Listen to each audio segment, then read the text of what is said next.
And I want to talk a little bit about this desire for love, desire to be kind and compassionate to other people, and its effect not so much on happiness, but on productivity and success. Because in the end, in a business world, if it doesn't improve your productivity, if it doesn't improve organizational profits, it might feel good, but it's perhaps not going to be very practical to practice loving kindness and compassion in the business world. So here, I want to talk a little bit about research by a guy called Adam Grant, who's this gentleman here. He's at Wharton. He's one of the most productive, research-wise, teaching-wise faculty ever at Wharton, which is, of course, a very, very highly ranked school, maybe #1. He's only 35 years old. He's already got 3 books. He's got a lot of awards, and he's published a lot of papers. And his first book, which came out in 2014, is called Give and Take, where he looks at what he calls reciprocity styles, which is how do you behave with other people when it comes to interactions. And he categorizes people into 3 types. The first type is givers. Givers are people who truly want to do good by the world. They want everybody's upliftment, they want to help, they want to contribute, etc. They're truly good people. And the opposite end is takers, who ask themselves the question, what's in it for me when they do anything? So they're really self-centered. They're really most interested. They are the economist's poster child, right? And then most of us are in the middle. Most of us are what he calls matchers. So how do matchers operate in the world? When they do good to somebody else, they expect something good in return. When somebody does good to them, they feel obligated to do something good in return. Okay, most of us are matchers most of the time. And what he wanted to find out is who of these 3 types of people are most likely to rise up in their organizations. And when he asked people who's most likely to rise up, most people said it's takers. Okay? But in reality, what he found, very surprisingly, was that it's givers who are disproportionately represented at the very top of organizations. Okay? Now, it also turns out that givers sink to the very bottom. So really the givers end up bifurcating and dividing and becoming into 2 groups. One group of givers that rise up to the very top, Adam Grant calls otherish givers. The other group of givers that sink to the very bottom, Adam Grant calls them selfless givers.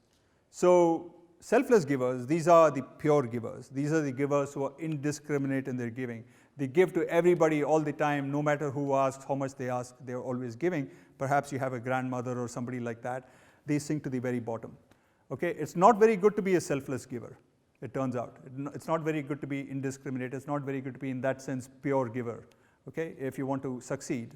The givers who rise to the very top are differentiated from those who sink to the very bottom, and he calls them otherish givers, as I mentioned, in 3 ways. They follow 3 rules for giving. The first rule for giving is that they remember to have fun themselves. So they don't give in ways that is unnatural to them. So if you remember the element, you have to do things that you enjoy doing, both in acquiring skills, mastery of skills, but also in giving. If you're not an early morning type, that's not your cream time, then don't sign up for volunteering for a kitchen that cooks soup at 4 a.m. We have something called Soup Kitchen in America, which does that. Okay? You don't want to sign up for that. If you're, for whatever reason, a little bit protective of your money, that doesn't come naturally to you to donate your money, don't do it. Donate your time, donate your effort. Okay, it's really simple. So remember that you have to include yourself in the circle of giving. That's the very first one.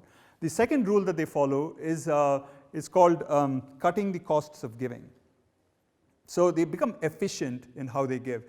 For example, if somebody comes and asks me, okay, tell me something about happiness, how I can lead a happier life, and I know that some other people are interested in the same topic, then I don't answer their questions one at a time. I get all the people who are interested in this topic, and I give them my lesson for free for all of them together.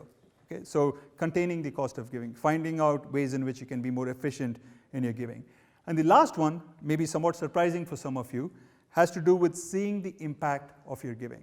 So it turns out that we enjoy it the most when our acts of giving actually have a big impact on the world. And I say that somewhat surprising because we like to think of ourselves as authentic givers that are non-egotistical in our giving. We don't necessarily want to see ourselves being praised or anything like that. But in reality, what the research shows is that even if you don't identify yourself as the person who gave, To be in the presence of people that benefited from your giving makes you feel really happy. You like to see that you're an agent of kindness, you're an agent of positive change in this world. So those are the 3 rules that otherish givers follow. Otherwise, they're identical to the selfless givers. In other words, they're authentically really interested in other people's growth. They're not doing this for strategic reasons in order to benefit themselves.